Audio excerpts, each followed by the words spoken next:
The Frog and the Ox.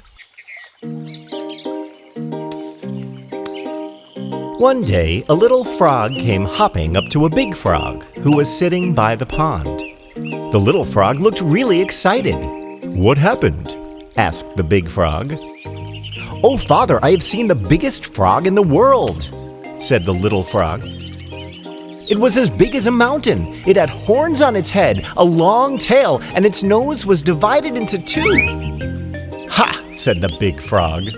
"Tush, child, tush. You must have seen the farmer's ox." But the big frog wasn't willing to accept that the ox was greater than him, so he said, "But I don't think it's bigger than me. He may be a little taller than me, but you see, I can easily make myself as big as he is." "Huh? Can you show me?" asked the little frog. Said the big frog. "Was he as big as this?" as he puffed himself up. "Oh, much bigger than that," said the little frog. Then the big frog puffed himself up again and asked, "Was he this big?" "Much, much bigger than you." Again, the big frog blew himself out and asked the young one if the ox was as big as that. "Bigger, Father, bigger," was the reply. "Ridiculous," said the big frog, who thought he was much more important than he actually was. "Wait, and I'll show you. I'm the oldest frog in this pond, and the biggest, too." So the big frog took a deep breath and blew and blew and blew and swelled and swelled and swelled. "Stop it, Father," said the little frog. "I think you're going to hurt yourself." But pride overtook the big frog, and he kept blowing himself out. He puffed and puffed himself so much, and he finally burst. Boom! The big frog had lost his life just because he wasn't ready to let go of his pride.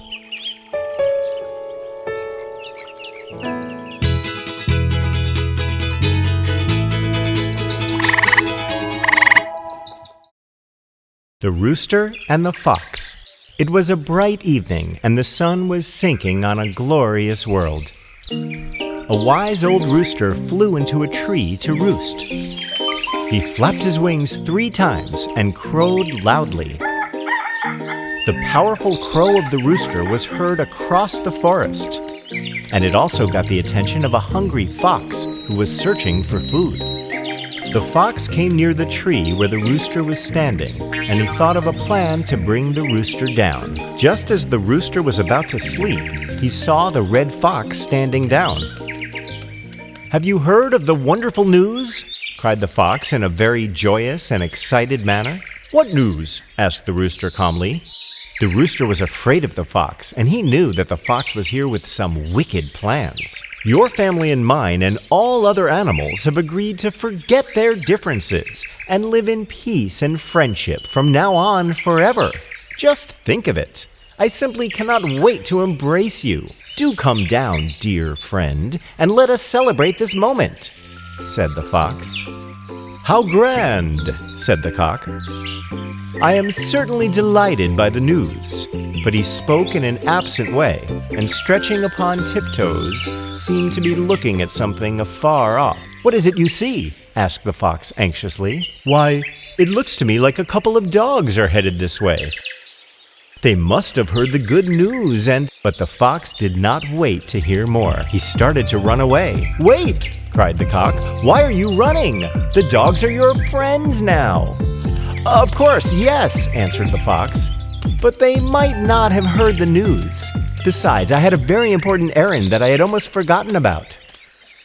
The cock smiled as he buried his head in his feathers and went to sleep. He had succeeded in outwitting an enemy that day. The rooster knew that a trickster can be easily tricked.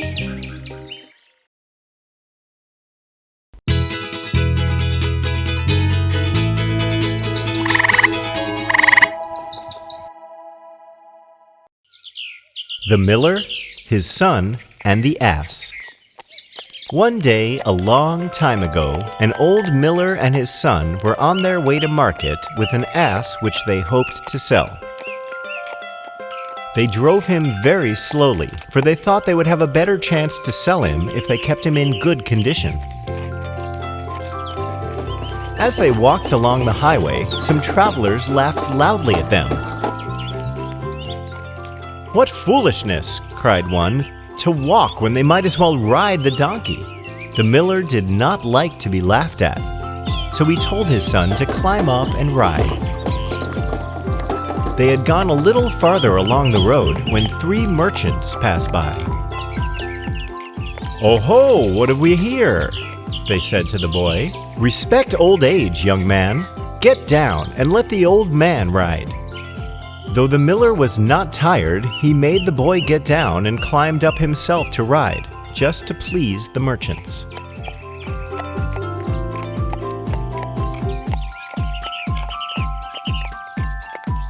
At the next turnstile, they overtook some women carrying market baskets loaded with vegetables and other things to sell. "Look at the old fool," exclaimed one of them, "perched on the ass while that poor boy has to walk." The miller felt a bit vexed, but to be agreeable, he told the boy to climb up behind him.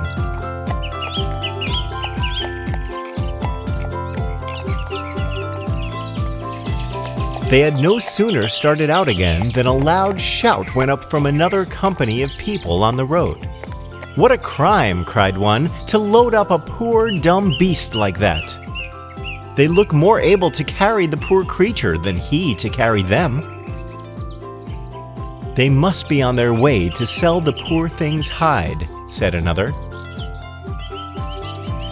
The miller and his son quickly scrambled down, and a short time later, the marketplace was thrown into an uproar as the two came along, carrying the donkey slung from a pole.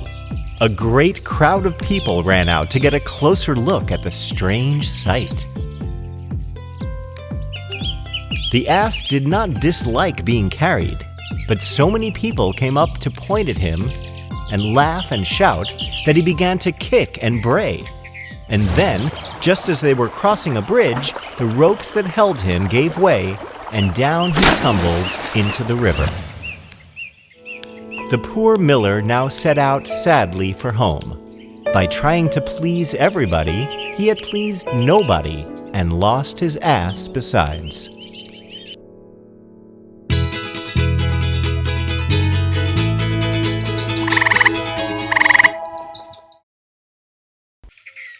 The Farmer and His Sons.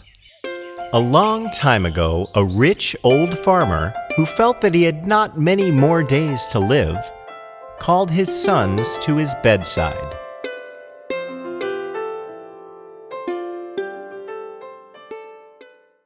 "My sons," he said, "heed what I have to say to you.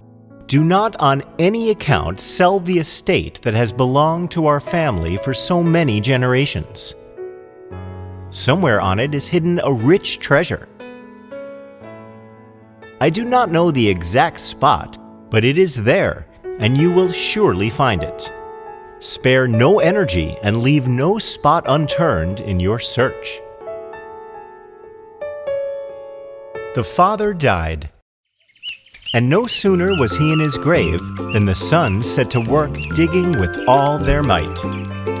They turned up every foot of ground with their spades, and going over the whole farm 2 or 3 times.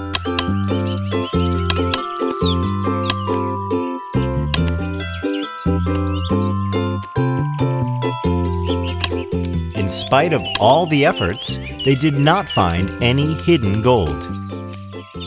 So they saw seeds of grain as they toiled hard on the farm.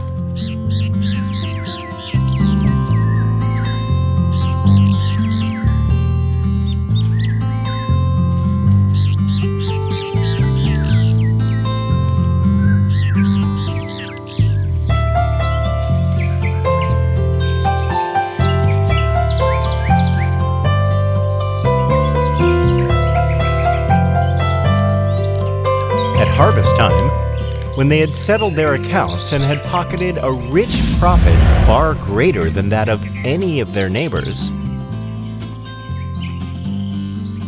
they understood that the treasure their father had told them about was the wealth of a bountiful crop, and that in their industry they had found the treasure.